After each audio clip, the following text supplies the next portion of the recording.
My Sil didn't hear me enter. She whispered to my husband, "The pills are in her wine. She won't wake up." I quietly backed out, called 911, then swapped our glasses. 10 minutes later. People always say that monsters hide under your bed or lurk in the dark corners of your closet. They tell you to lock your doors at night, to look over your shoulder when you walk to your car, and to be careful of strangers. But nobody ever warns you that sometimes the monster has a key to your front door. Nobody tells you that the monster might just be the man who kisses you on the forehead every morning, the man who promises to protect you in front of your family and friends. For 10 years, I slept next to my monster. His name was Harrison. I am 42 years old, and for a long time, I thought I had built a perfect life. I am an independent architect. I spent my 20s grinding, working 80-hour weeks, building my firm from the ground up until I was designing high-end residential properties across the state. I was successful, driven, and completely exhausted. That was when Harrison stepped into my life. He was 45, sharp, charismatic, and wore tailored suits that made him look like he owned the world. He introduced himself as an investment manager, a guy who handled portfolios for the wealthy. He swept me off my feet at a time when all I wanted was someone to lean on. He was attentive. He brought me coffee at the studio, listened to me vent about contractors, and made me feel like I was the center of his universe. But the thing about wolves in sheep's clothing is that the disguise eventually starts to slip. It did not happen overnight. It was a slow, agonizing erosion of my boundaries and my self-esteem. Harrison had an incredible talent for making you feel like you were the one ruining everything. It was a masterclass in psychological manipulation. If he broke a plate in the kitchen, it was somehow my fault because I had stacked the dishes incorrectly. If he forgot our anniversary, he would turn it around and say he was trying to give me space because I had been so moody lately, making me feel guilty for his neglect. I paid for everything. The beautiful four-bedroom house we lived in? I bought it outright with the inheritance my late parents left me, combined with my own savings. I paid the property taxes, I paid the utility bills, I bought the groceries. Harrison's supposed investments were always tied up, always on the verge of a massive payout that somehow never materialized.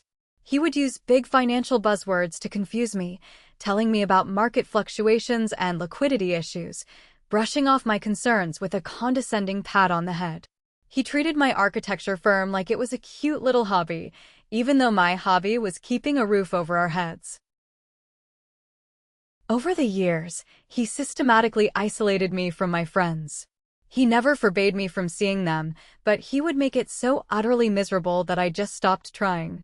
He would throw a tantrum before a dinner party, or sulk in the corner all night, forcing me to apologize for his behavior.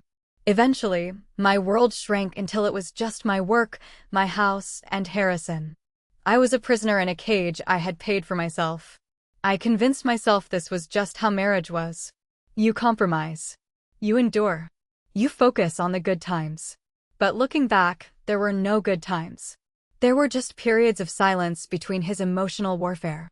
If Harrison was the emotional black hole of my life, his younger sister Monica was the parasite that fed on whatever was left. Monica was 38 years old, but lived her life as if she were a spoiled teenager entitled to the world's endless patience and money. She was the golden child of their family, a woman who had never held a steady job in her life, but somehow always had designer handbags and fresh manicures. And Harrison was her absolute enabler. From the day we got married, Monica treated my house like it was her personal hotel and storage facility. She would show up unannounced on a Tuesday afternoon, demanding I make her lunch because she was stressed. She would borrow my expensive clothes without asking, leaving them stained with cheap perfume and makeup, and then act deeply offended if I asked her to please respect my belongings. Once, she took my car for an afternoon and returned it 3 days later with an empty gas tank and a scratch on the bumper. Whenever I tried to put my foot down, Harrison would rush to her defense like a knight in shining armor. He would look at me with this profound disappointment, shaking his head. He would say, "Valerie, she is family. She is going through a hard time. Why are you being so selfish?" Why do you always care more about your stupid dresses than human connection? He weaponized my empathy against me. He made me feel like I was a cold, heartless bitch for simply wanting basic respect in my own home. The dynamic between them was deeply toxic. They had this secret language, a smug superiority that excluded me completely. They would sit on my expensive leather couch, drinking the expensive wine I bought, laughing at inside jokes, while I stood in the kitchen cleaning up their mess. I was nothing more than the hired help who also happened to fund their lifestyle. Monica resented me because I had everything she wanted: money, a career, independence. And yet, she felt entirely entitled to take pieces of it for herself. She was incredibly manipulative. If she needed cash, she would wait until I was in the room to start crying to Harrison about how her landlord was going to evict her, performing a dramatic soap opera scene. Harrison would then glare at me, silently demanding that I open my wallet to save his precious sister. For years, I did it to keep the peace. I wrote checks I knew I would never see again. I paid off her credit cards. I funded her small business ventures that usually involved buying inventory she never sold. I convinced myself that helping family was the right thing to do. I did not realize I was bleeding out, drop by drop, and they were standing there with buckets, complaining that I wasn't bleeding fast enough. I thought they were just annoying. I thought they were just selfish. I never, in my wildest dreams, imagined that they were capable of true, calculated evil. The illusion finally shattered exactly 6 months ago. It was a rainy Tuesday morning. Harrison was supposed to be out of town for a financial conference. I was doing laundry, mindlessly emptying the pockets of a winter coat he had left thrown over a chair. My fingers brushed against something cold and metallic. I pulled it out. It was a small brass key. Attached to it was a tiny plastic tag with a number and the address of a private post office facility 2 towns over. Harrison had never mentioned a P.O. box. All our mail came to the house. I stared at the key in my palm, and for the first time in a decade, the thick fog of gaslighting that clouded my brain started to clear. A cold, hard instinct kicked in. Something was terribly wrong. I didn't cry. I didn't panic. I just put on my raincoat, got into my car, and drove to that post office. The drive felt like it took hours. My hands were gripping the steering wheel so tightly my knuckles turned white. When I walked into that dingy little post office, my heart was hammering against my ribs. I found the box that matched the number on the tag. I slid the key in. It turned smoothly. Inside, there was a stack of thick envelopes. I pulled them out and carried them to my car. Sitting in the driver's seat, with the rain drumming against the windshield, I tore open the first envelope. It was a bank statement. But it wasn't a bank I recognized, and the account was in Harrison and Monica's names. I kept opening envelopes, my breath catching in my throat as the devastating truth unfolded on the paper in front of me. There were records of massive wire transfers. Tens of thousands of dollars moving from our joint accounts into this secret account. But that wasn't the worst part. The worst part was a thick legal document from a lending company. It was a second mortgage agreement. Harrison had secretly taken out a massive loan against my house, the house I bought, the house my parents' hard-earned money paid for. He had forged my signature on the initial inquiries and used a loophole with a shady notary friend of his to finalize the paperwork. He had drained over $300,000 of equity from my home.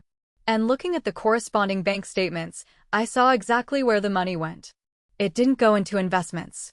It went straight to Monica. He had bought her a luxury condo downtown. He was paying for her lavish vacations.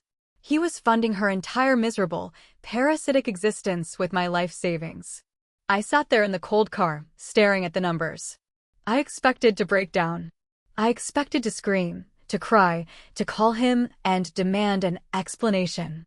But I didn't. Instead, something inside me snapped. The loving, patient, forgiving wife died right there in that parking lot. In her place, something cold, calculating, and utterly ruthless woke up. I carefully folded the papers, put them back exactly as I found them, and locked the box. I drove home in absolute silence. I realized that if I confronted him now, he would lie.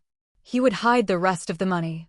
He would manipulate the situation and probably try to leave me with the debt. I couldn't let that happen. I needed a plan. The very next day, while Harrison was still out of town, I bought a cheap prepaid phone with cash. I locked myself in my home office and started making calls. I didn't need a marriage counselor. I needed a shark. Through a trusted old college friend who owed me a favor, I was connected to a man named Lawrence. Lawrence was a high-stakes financial attorney, the kind of guy wealthy families hire when they want to make sure their ex-spouses walk away with nothing but the lint in their pockets.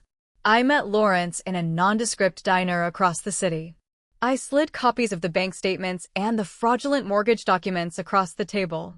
He barely blinked.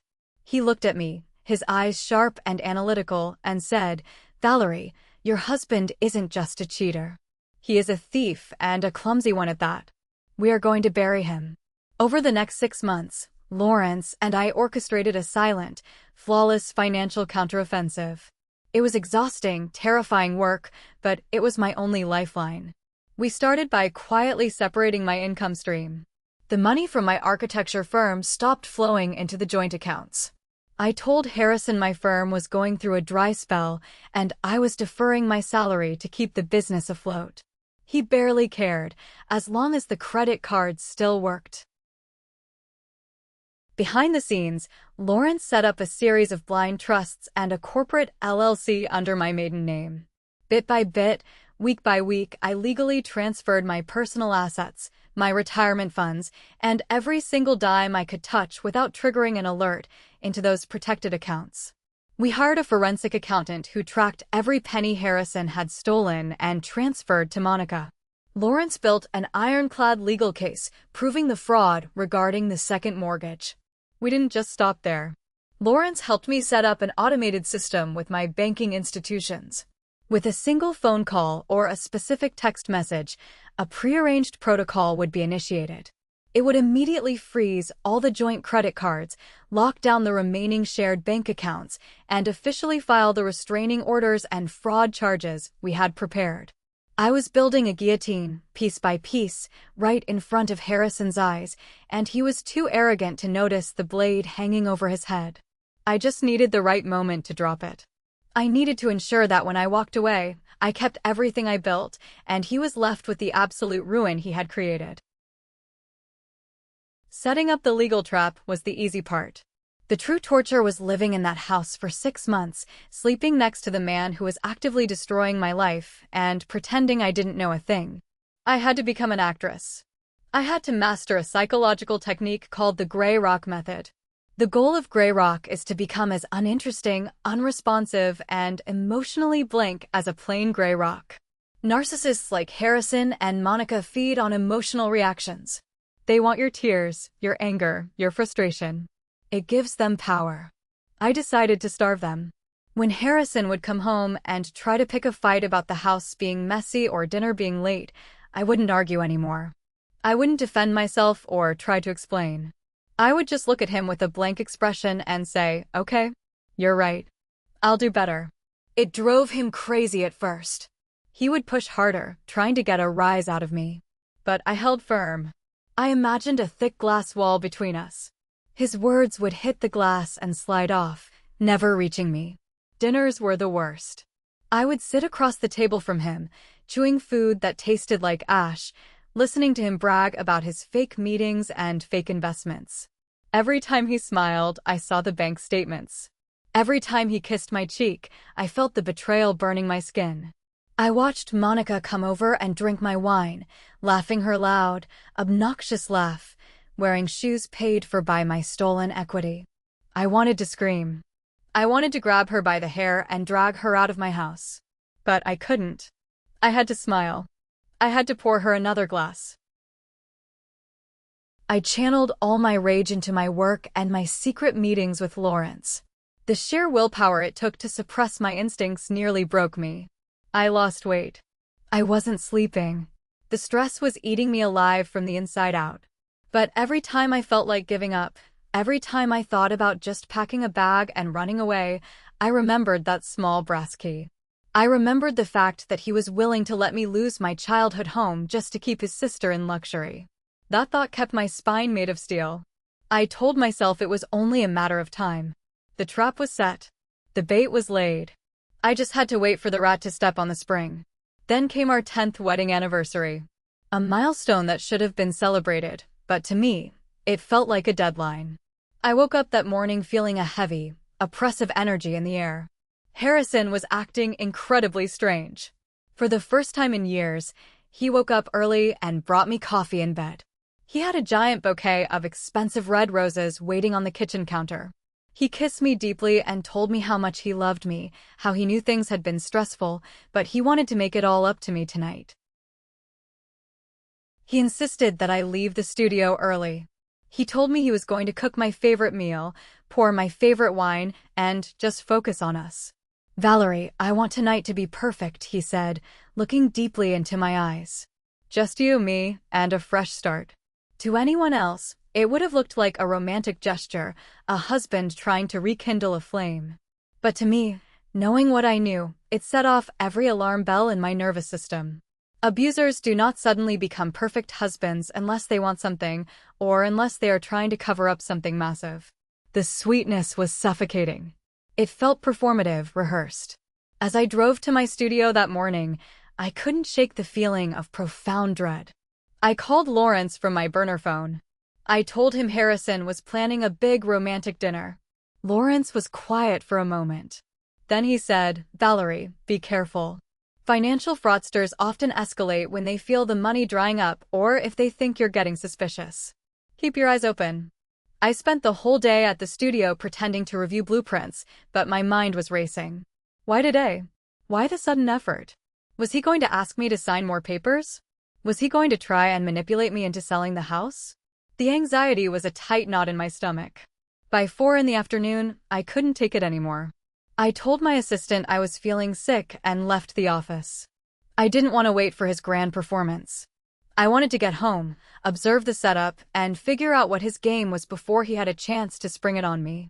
I thought I was walking into a financial ambush.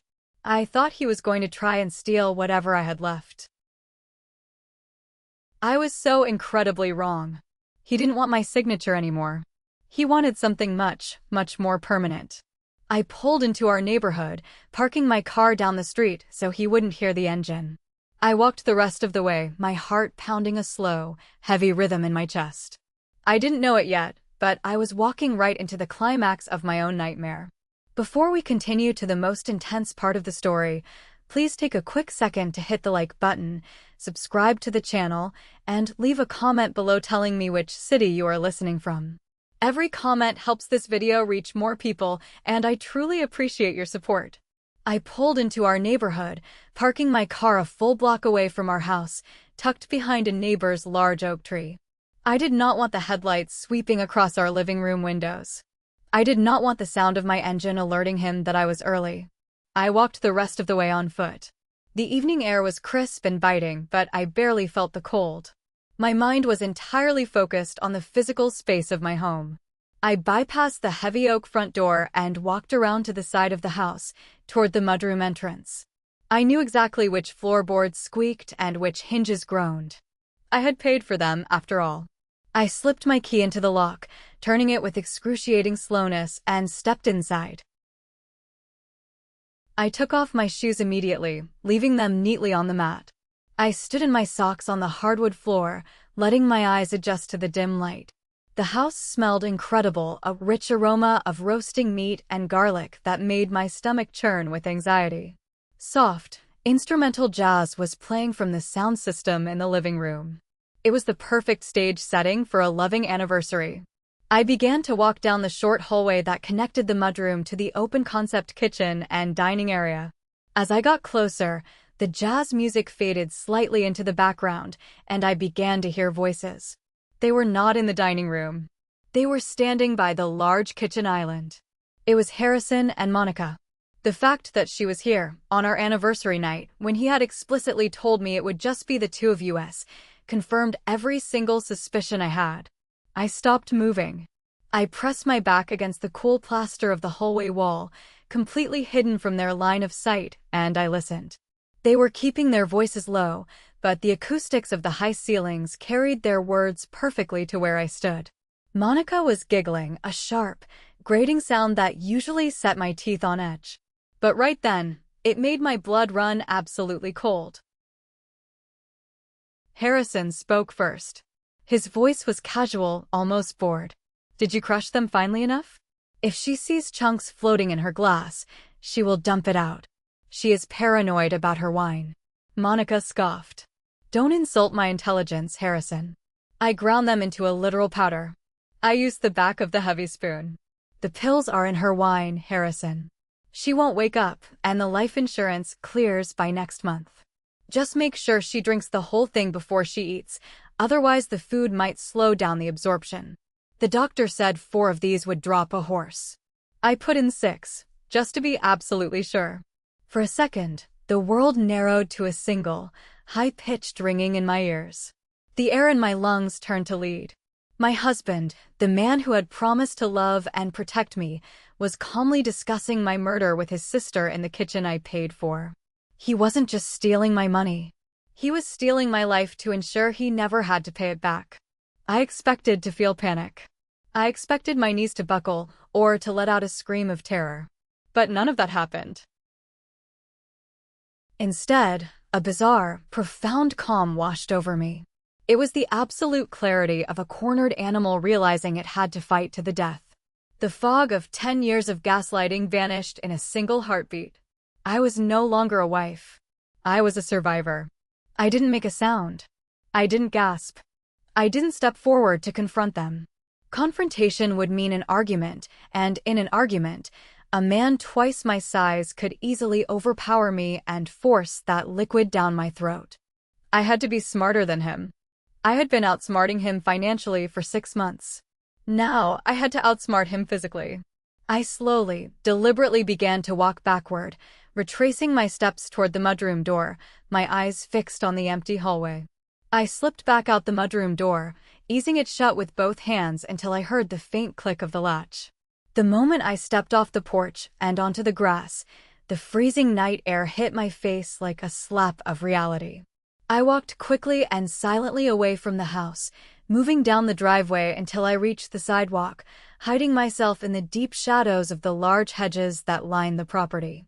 My hands were shaking, not from fear, but from the massive surge of adrenaline flooding my system. I pulled my burner phone from my coat pocket. The screen felt blindingly bright in the darkness. I had to do this perfectly. I had to control the narrative before they even knew the story had begun. I dialed 911. The phone rang twice before a dispatcher answered. 911, what is your emergency? The voice asked.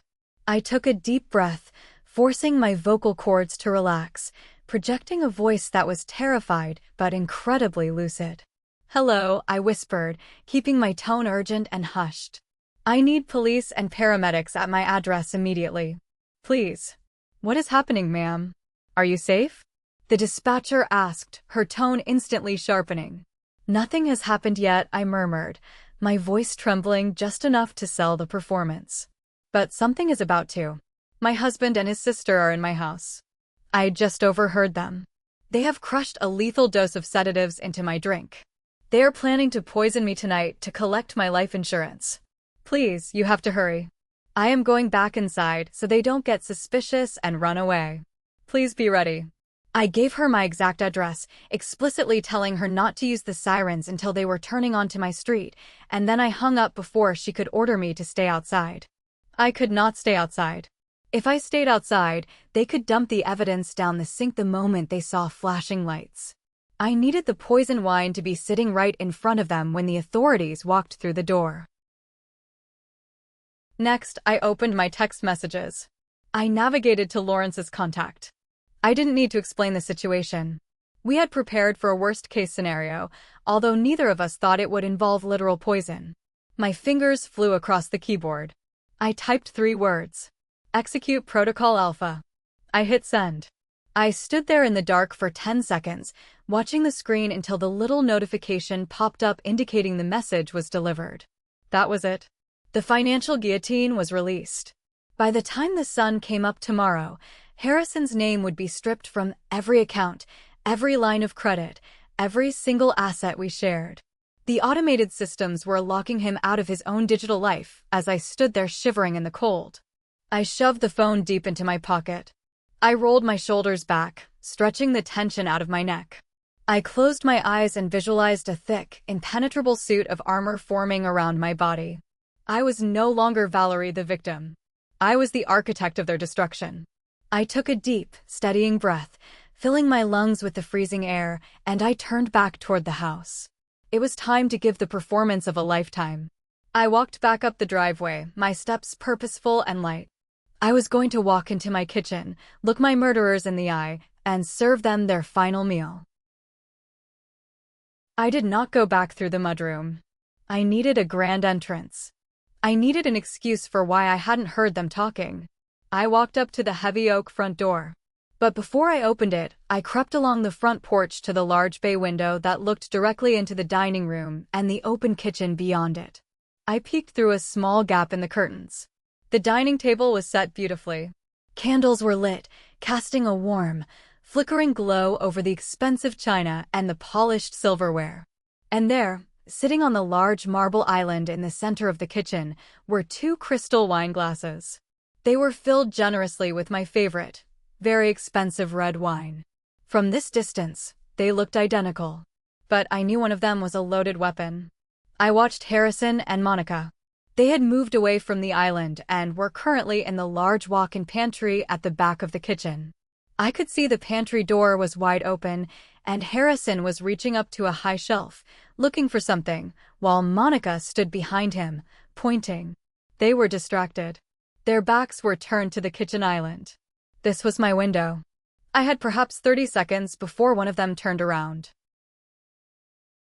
I moved with a speed and silence I didn't know I possessed. I slid my key into the front door, turned it, and pushed the door open just wide enough to slip inside. I left it unlatched. I took 3 massive, silent strides across the foyer and into the kitchen. I reached the marble island. Up close, the difference was obvious to anyone who knew what to look for. The glass on the right was perfectly clear, the deep ruby liquid catching the candlelight. But the glass on the left had a faint, cloudy film settling near the bottom. The crushed pills hadn't completely dissolved. A tiny ring of white powder clung to the rim where the wine had splashed against the crystal. I could hear Monica's voice coming from the pantry. "I cannot find the stupid matches, Harrison. Just use the lighter for the candles." My heart was beating so hard it felt like it was going to crack my ribs. I reached out. My hands were completely steady. I grabbed the stem of the clean glass with my right hand and the stem of the poisoned glass with my left. In one fluid, seamless motion, I crossed my arms and swapped their positions on the marble counter. The poisoned glass was now sitting on the right side, directly in front of the barstool where Harrison always sat. The clean glass was on the left, waiting for me. I immediately stepped backward, retreating to the foyer. I grabbed the heavy brass handle of the front door, pulled it open wide, and then slammed it shut with a loud, echoing bang that shook the walls. "Hello," I called out, my voice bright, cheerful, and dripping with fake exhaustion. "I am home early." The traffic was an absolute nightmare. I heard a sharp gasp from the kitchen. Harrison practically sprinted out of the pantry, his eyes wide, his face flushed. Monica stepped out right behind him, her smug smile faltering for a fraction of a second before she forced it back onto her face. "Valerie," Harrison stammered, quickly running a hand through his hair. "You are early. You said you wouldn't be home until 7. I kicked off my shoes, making a show of dropping my purse onto the entryway table. "I know, honey," I sighed, walking into the kitchen with a tired smile. "But my 3 o'clock meeting got canceled, and I just wanted to come home and see you." "Oh, Monica. I didn't know you were joining us for our anniversary dinner." Monica blinked, her eyes starting nervously toward the wine glasses on the island. "Oh, I am not staying," she lied smoothly, recovering her composure. "I just dropped by to bring Harrison a gift for the 2 of you. I was just leaving." "Well, that is very sweet of you," I said, walking right past her and standing next to the island. I looked down at the 2 glasses of wine. I smiled at my husband. "Are these for us?" Yes, Harrison said, his voice tightening slightly. I poured them right before you walked in. A toast. To 10 years. I reached out and picked up the glass on the left. The clean one. I held it up to the light, admiring the color. It looks perfect, I murmured. Monica practically bolted for the door after that. She grabbed her coat, gave Harrison a meaningful, wide-eyed look that clearly meant stick to the plan, and offered me a sickeningly sweet hug that I expertly dodged by pretending to take a sip of my wine. Have a wonderful night, you too, she called out, practically running out the front door. Once she was gone, Harrison turned his full attention to me. He was wearing a tailored button-down shirt, the sleeves rolled up to his forearms, playing the part of the devoted, hard-working husband cooking a romantic meal. He gestured toward the dining room table. Please sit down. I made the filet mignon exactly the way you like it. I carried my clean glass of wine into the dining room and sat down at my usual spot. Harrison brought the plates in. The food looked incredible, smelled divine, and made me want to vomit. He then walked back to the kitchen island, picked up the poisoned glass of wine, and sat down opposite me. This was the hardest part. The waiting game. I knew the paramedics and the police were on their way, but emergency response times varied. It could be 3 minutes. It could be 15. I had to keep him at that table, and more importantly, I had to keep that glass of wine in his hand without him drinking it too quickly, but also without him getting suspicious and putting it away. He smiled at me across the candlelight. It was the smile that had tricked me 10 years ago. It was warm, crinkling the corners of his eyes, projecting an aura of absolute safety. Watching him smile now, knowing he believed I was moments away from drinking a lethal dose of sedatives, was a surreal out-of-body experience. It was like looking at a demon wearing a human skin suit. You look beautiful tonight, Valerie, he said, his voice dropping an octave, trying to sound intimate. You have been working so hard lately. I just want you to relax tonight. Just let go of all the stress. I applied the gray rock method flawlessly. I did not glare at him. I did not act nervous. I simply smiled a pleasant, vacant smile. Thank you, Harrison. I appreciate that. The food looks wonderful. He picked up his fork and knife, cutting into a steak. He took a bite, chewed deliberately, and then looked at my glass. You haven't really touched your wine, he noted casually, though I could hear the underlying tension in his voice. It is the vintage you love. I looked down at the dark red liquid. I took a very small, performative sip, letting the wine coat my tongue before swallowing. It is delicious, I said softly. But you know I get a headache if I drink too fast on an empty stomach. I want to enjoy the meal first. His jaw tightened infinitesimally. A micro-expression of annoyance flickered across his forehead. He needed me to drink it quickly. He needed the drugs to hit my system before I could realize what was happening. Well, he coaxed, leaning forward, resting his arms on the table. At least take a real sip with me. A toast to us. He reached out, his fingers wrapping around the stem of his glass. The glass with the cloudy residue at the bottom. The glass filled with enough sedatives to put a horse to sleep. He lifted it toward me. I lifted my clean glass to meet his, but I did not clink them immediately. I held my glass in the air, creating a physical barrier between us. I needed to stall. Every second that ticked by was a second closer to the police arriving. I looked him dead in the eyes and engaged the one thing I knew he could never resist talking about, himself and his ego. Before we toast, I said, my voice completely steady, I want to talk about the future. Harrison paused, his glass hovering midair. The future? He asked, his smile faltering slightly. What about it? I just feel like we have been so disconnected lately, I lied smoothly, leaning back in my chair, keeping my glass out of his reach. I want to hear about your work, Harrison. Really hear about it. You mentioned a new portfolio you were managing for that tech client. The one with the offshore accounts. Tell me how you structured it. I want to understand your genius. It was the perfect trap. Harrison was a narcissist who desperately needed to be viewed as the smartest man in the room. He had spent 10 years making me feel financially illiterate, so the sudden invitation to lecture me on his supposed brilliance was too intoxicating for him to pass up. He slowly lowered his glass, resting the base on the table, though his hand remained wrapped around the stem. He puffed out his chest slightly. Well, it is incredibly complex, Valerie. I didn't want to bore you with the details. I am not bored, I insisted, giving him a wide, eager look. Please, tell me everything. And so, he began to talk. He launched into a completely fabricated monologue about tax loopholes, asset diversification, and aggressive market strategies. He used big words that meant nothing, weaving a web of lies so intricate that I almost laughed in his face. While he talked, I kept my eyes fixed on his hand, monitoring the poisoned glass. 3 minutes passed. Then 5. The tension in my shoulders was unbearable. My ears were straining to catch any sound from outside. The low hum of the refrigerator. The ticking of the grandfather clock in the hallway. Every second felt like an hour. Harrison was getting deeply into his performance, waving his free hand around to emphasize his points. And that is why, he concluded, taking a deep breath, I am moving the primary assets into a blind trust by next quarter. It secures the capital. That is fascinating, I said, my voice barely more than a whisper. I looked at the grandfather clock. 7 minutes had passed since my phone call. Where were they?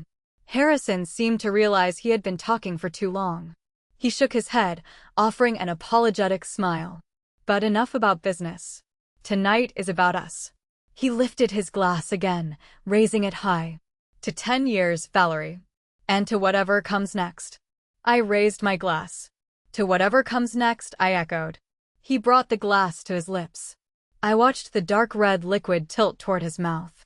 I watched the cloudy sediment swirl at the bottom of the crystal. He opened his mouth.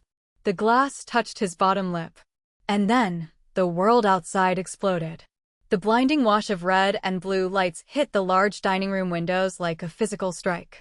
The lights painted the walls in frantic, strobing colors, instantly shattering the romantic shadows of the candlelight. Less than a second later, the booming sound of heavy fists pounding on the heavy oak front door echoed through the house. Police! Open the door! A voice roared from the porch. Harrison violently flinched. His arm jerked, and the poisoned glass slipped from his fingers.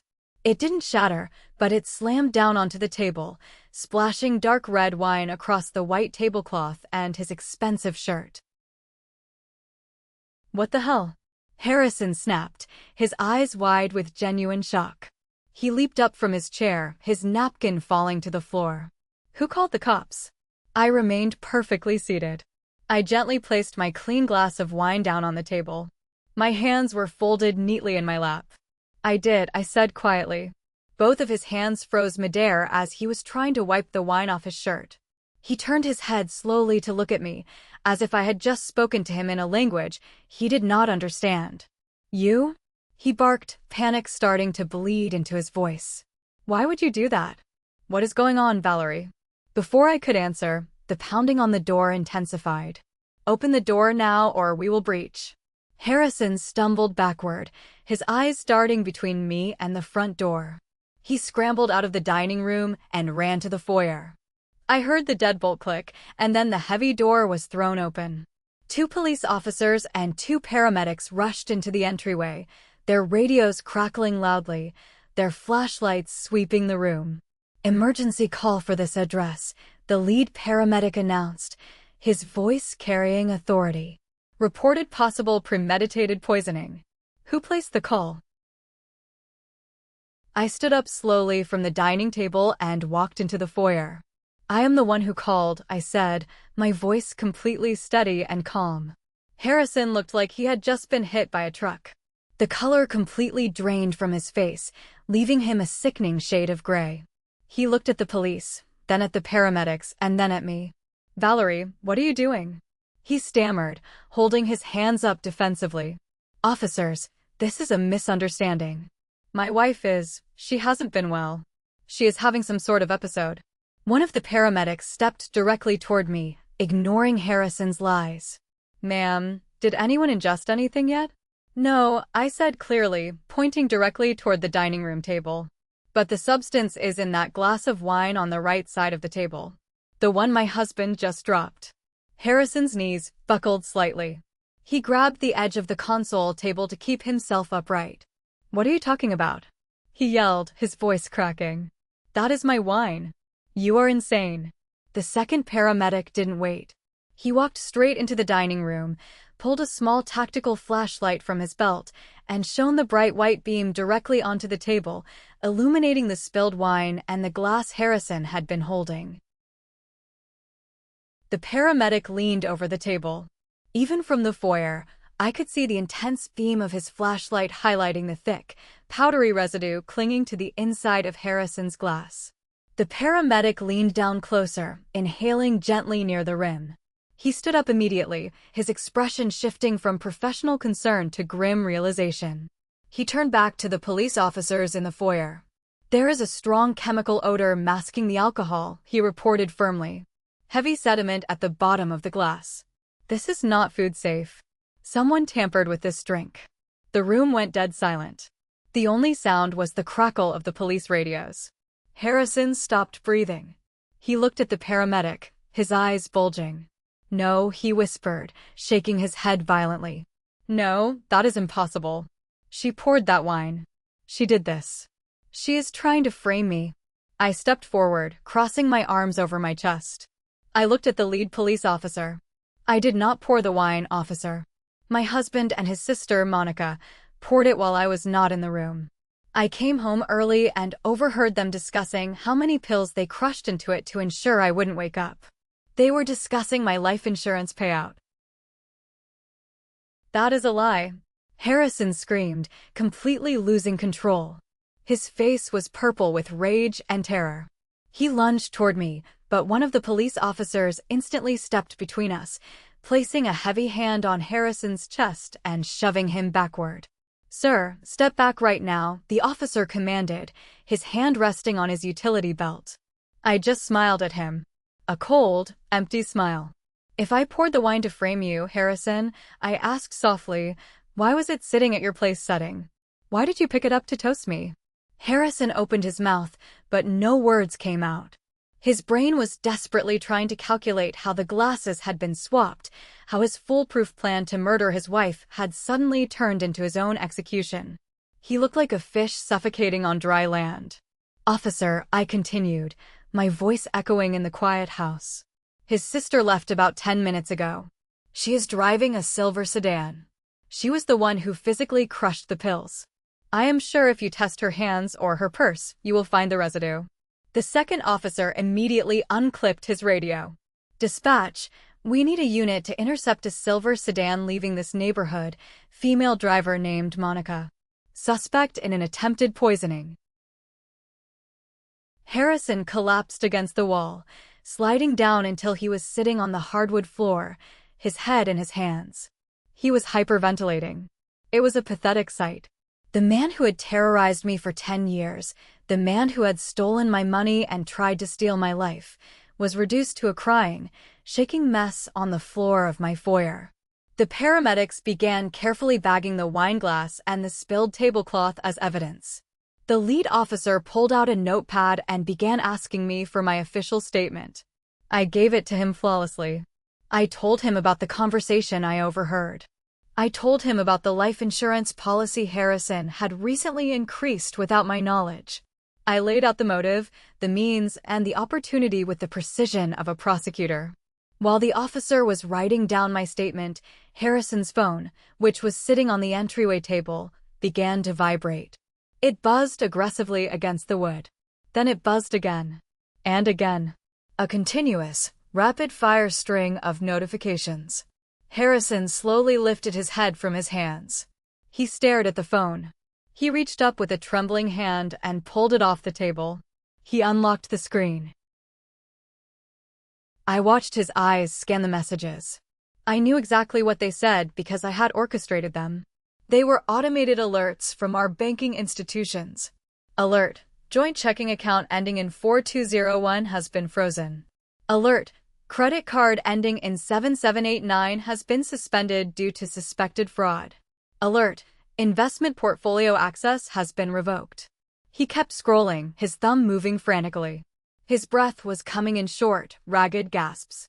He opened his banking app. I could see the screen from where I stood. Huge red letters across the top. Account balance, $0. He looked up at me, his eyes hollow, completely stripped of his sanity. "Valerie," he whispered, his voice cracking so badly it sounded like glass breaking. "The money. It is gone. The accounts are locked." I took a slow step toward him, looking down at him from above. The police officer watched us, not intervening. "The money isn't gone, Harrison," I said, my voice completely devoid of emotion. "It just finally went back to where it belongs. To me." He stared at me, his mind completely breaking. "What did you do?" "I found the post office box 6 months ago," I told him. My words hit him like physical blows. "I saw the second mortgage. I saw the condo you bought, Monica. So, I hired Lawrence. For the last 6 months, while you thought you were draining my life savings, I was legally transferring every single asset back into private trusts under my name. I locked down my inheritance. I reported the mortgage fraud. The moment I texted Lawrence tonight, he initiated the final freeze." Harrison let out a sound that was half sob, half scream. "But the house, my cars." "You own nothing," I stated flatly. "The cars are in my name. The house is mine. You have absolutely $0 to your name, Harrison. And considering the police are currently bagging a glass of lethal sedatives with your fingerprints all over it, I don't think you will be needing a bank account where you are going. You planned this," he spat, venom mixing with his tears. "You set me up." "I did not crush pills into a glass of wine," I replied, stepping back. "You planned a murder. I planned a divorce. The fact that you walked blindly into your own trap is not my fault. It is just poetry." The police officer snapped his notebook shut. He walked over to Harrison, grabbing him by the bicep and hauling him roughly to his feet. Harrison stumbled, his legs barely supporting his weight. "Harrison," the officer said firmly, pulling a pair of steel handcuffs from his belt. "Turn around and put your hands behind your back. You are under arrest for attempted murder and conspiracy." Harrison didn't fight. He didn't argue. He turned around, completely broken, and let the cold steel click around his wrists. As the officer led him out the front door, down the steps, and toward the flashing lights of the squad car, Harrison looked back at me over his shoulder one last time. There was no anger left in his eyes. There was only the devastating realization that the woman he thought was his victim had completely, utterly destroyed him. 10 minutes later, the police radioed in that they had intercepted Monica's silver sedan on the highway. They found the crushed pill bottle in her purse. She was arrested on the spot, screaming and crying, blaming Harrison for the entire plan. They truly deserved each other. Once the police and paramedics finally cleared out, taking the evidence and the nightmare with them, I closed the heavy oak front door and locked the deadbolt. The house was incredibly quiet. The jazz music had stopped playing long ago. The candles on the dining table had burned down to pools of wax. I walked into the kitchen, picked up my clean glass of wine, and walked over to the sink. I poured the expensive red liquid down the drain, watching it swirl and vanish. I didn't feel a sudden rush of euphoria. I didn't jump for joy. What I felt was a profound, overwhelming sense of silence. For 10 years, my mind had been filled with his voice, his criticisms, his manipulations. And now there was just quiet. It was the beautiful, heavy silence of true freedom. I had survived my monster, and I had locked him in a cage of his own making. Looking back, some of my friends said I was too calculating, that I should have just left him 6 months ago instead of letting him walk into his own trap. But after 10 years of psychological torment, I needed to ensure he couldn't manipulate his way out of it ever again. I needed to strip him of his power completely. So, tell me, am I wrong for playing the long game, or did they get exactly what they deserved? Thank you so much for listening to my story today. If you enjoyed this journey and want to hear more stories about surviving family drama and toxic relationships, please hit that subscribe button and leave a like. It means the world to me. See you in the next one.